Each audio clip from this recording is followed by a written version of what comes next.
অন্তর্বর্তী সরকারের আইন উপদেষ্টা আসিফ নজরুল বলেছেন, বর্তমান পুলিশের শতকরা ৮০ জনই আওয়ামী লীগের আমলের, যাদের হৃদয়ে ছাত্রলীগ। তারা এই সরকারের জন্য কাজ করছে না।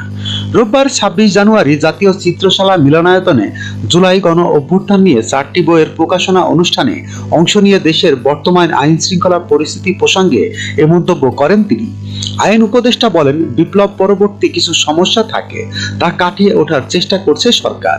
গণ অভ্যুত্থান নিয়ে সকলের মধ্যে যে ঐক্য ছিল, সেই ঐক্য আগামীতেও অব্যাহত থাকবে বলেও আশা প্রকাশ করেন আসিফ নজরুল। এর আগে সকালে নিজের ভেরিফাইড ফেসবুকে এক পোস্টে বিএনপির সঙ্গে গণ অভ্যুত্থানের ছাত্র নেতাদের কোনো দূরত্ব বা ভুল বোঝাবুঝি কাম্য নয় বলে মন্তব্য করেন আইন উপদেষ্টা। তিনি বলেন, বিএনপির সঙ্গে গণ অভ্যুত্থানের ছাত্র নেতাদের কোনো দূরত্ব বা ভুল বোঝাবুঝি কাম্য নয়। এটি গণহত্যাকারী আওয়ামী লীগের নেতাকর্মী ও তাদের দোসরদের কতটা উৎসাহিত এবং বেপরোয়া করে তুলতে পারে